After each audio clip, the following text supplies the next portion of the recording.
आप देख रहे हैं ए भारत समाचार 24 लाइव। समाज सेवी ठाकुर गोविंद सिंह चौहान और विक्की चौहान ने किया रेसरा में रामलीला मंचन का शुभारंभ।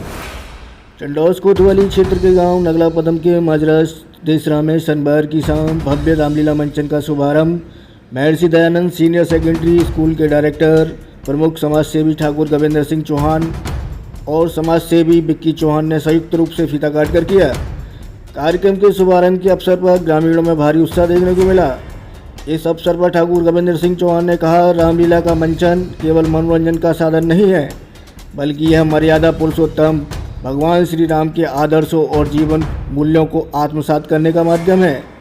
उन्होंने कहा, राम के जीवन से हमें सत्य, धर्म, कर्तव्य निष्ठा की प्रेरणा मिलती है, जिन्हें जीवन में अपनाकर समाज में आदर्श स्थापित किए जा सकते हैं।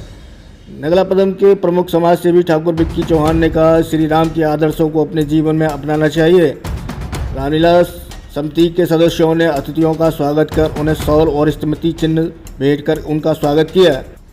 इस मौके पर प्रमुख समाज सेवी ठाकुर विक्की चौहान, पिंकू व्यास जी, मोहित चौहान, अजित चौहान, सोनू सूर्यवंशी, संदीप चौहान, राणा शर्मा, दीपू चौहान, सुधीर पंडित, मुकेश चौहान, धीरज चौहान, सोनू जादव, जगदीश शर्मा, विनोद कुमार, बॉबी शर्मा, सचिन शर्मा, मोनू शर्मा, भानु शर्मा, अनमोल शर्मा, दिनेश शर्मा, राधा कृष्ण सहित बड़ी संख्या में लोग मौजूद रहे। ए भारत समाचार 24 लाइव के लिए चीफ एडिटर अरुण शर्मा की खास रिपोर्ट।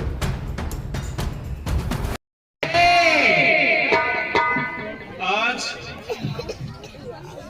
इस रेसरा की पावन धरा पर उपस्थित समस्त बुजुर्गों, प्रातः स्मरणीय मातृशक्ति और प्रिय युवा साथियों, आज बड़ा ही सौभाग्य है मेरा कि आज इस ऐतिहासिक नगर में पूरे क्षेत्र का, जहां पर यह कहा जाए कि सबसे बड़ा गांव कौन सा है, तो जहां नगला पदम का नाम आता है, तो वो नगला पदम बड़ा अगर है तो वो आप लोगों की वजह से है। जितनी भी जो माजरा लगे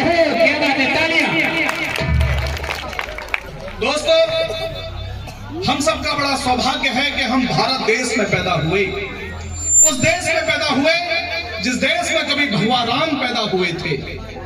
दोस्तों, ये राम और दादा परशुराम की धरती है, ये महर्षि वशिष्ठ और विश्वामित्र की धरती है, ये महावीर स्वामी और गौतम बुद्ध की धरती है। हम सब लोग उनकी संतानें हैं।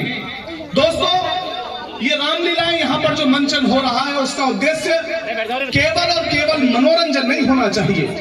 रामलीलाओं का उद्देश्य है कि हम राम के जीवन से कम ये सीख सकें कि जिस प्रकार भगवान राम ने पूरे सामाजिक समरसता को किस तरह से बनाया था, अगर हम उनका 1% भी सीख पाए तो ये रामलीलाएं करने का जो कार्य पूरी कमेटी और यहाँ के बुजुर्ग लोग जो कर रहे हैं, और ये केवल इनका ही काम नहीं, इनके भी पुरखे जिस कार्य को यहाँ पर छोड़कर गए हैं, उसको ये लोग आगे जो बढ़ा रहे हैं, ये सार्थक हो जाएगा। दोस्तों, क्या बात है बंधु, आराम से आपको सीखने की आवश्यकता है कि सामाजिक रूप से कैसे रहा जाए, माता पिता की सेवा कैसे की जाए। मैं कहीं भी जाता हूँ पूरे क्षेत्र में, जहां जहां रामलीलाएं और श्रीमद् भागवत कथाएं होती हैं, मेरी कोशिश रहती है कि मैं वहां पर जरूर पहुंचूं, और वहां पर मैं एक बात जरूर कहता हूं, आप राम को मानिए या मत मानिए, लेकिन राम की जरूर मानिए।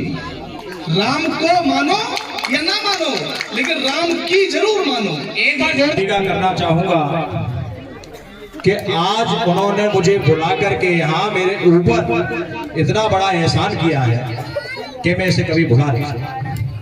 मेरे ही गांव में